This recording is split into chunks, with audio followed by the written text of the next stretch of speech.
Now, let us understand what could be matters of crisis that may require immediate intervention. Children in need of care and protection. According to Indian law, some children may be in need of care and protection and need to be separated from family and put into childcare institutions. Some of the conditions for this happening are the following. Children who do not have means of subsistence on their own. Children who are found working in contravention of labor laws or begging. Children who reside with people, whether family or guardians, who have injured, exploited, abused or neglected the child, or there is a reasonable likelihood of this happening. Children who have parents or guardians who are found to be unfit to care for and protect the safety of the child.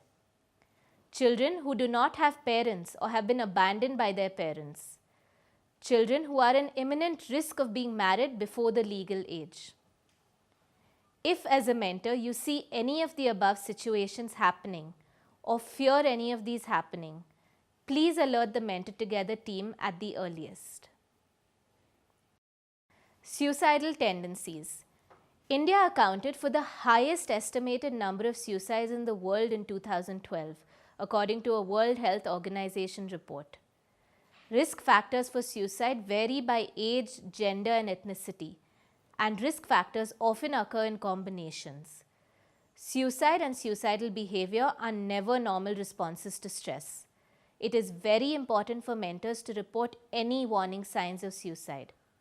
Some warning signs that someone may be thinking about or planning to commit suicide include always talking or thinking about death, clinical depression, deep sadness, loss of interest or trouble sleeping and eating, losing interest in things one used to care about, making comments about being hopeless, helpless or worthless, saying things like it would be better if I wasn't here or I want out.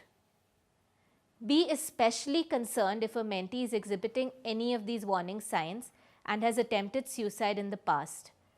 It is always better for mentors to err on the side of caution if you have any inkling of these signs. Do not keep such information to yourself. Desire to run away. You may find yourself in a situation where your mentee wants to run away from home or elope. This is a tricky situation, especially if our mentees are over the age of 18. As adults, we would need to give them their right of self-determination. However, for mentees who are minors, if we feel that the mentee is under the influence of people who are acting against his or her well-being and not considering the long-term consequences of such decision-making, this would be a crisis that requires intervention. You may be aware of these situations if the mentee has narrated his or her intentions to you. Please inform your Mentor Together team immediately if you notice such a situation. Finally, let us learn more about some ongoing issues of concern. Bad peer company. You may find that your mentee is negatively affected by people surrounding him or her. Some of these people may even be friends of his or her choosing, making discussions around these topics difficult, as the mentee may become defensive. Mentors cannot change such situations overnight and will need to be patient. Initiation of smoking and drinking. Young people, especially boys, can be considered at risk of using or abusing substances. It is very important that mentors remain as non-judgmental as possible in discussing substance abuse with youth. Telling them to stop such behavior or trying to escalate such matters to a crisis will only make the situation worse. Youth will need to be listened to and they need support in coming to their own conclusions. Poor academic motivation. An ongoing issue we find most of our mentees struggle with is poor motivation towards academics. In the Youth Traits module, we spent a lot of time understanding the many factors that can contribute or lead to this.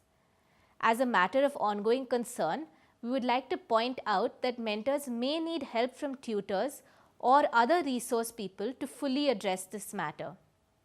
Needless to say, this will happen over time and mentors will need to be patient. It is important to remember that you may experience either none or a combination of these situations, or even situations that may not have been listed in this module.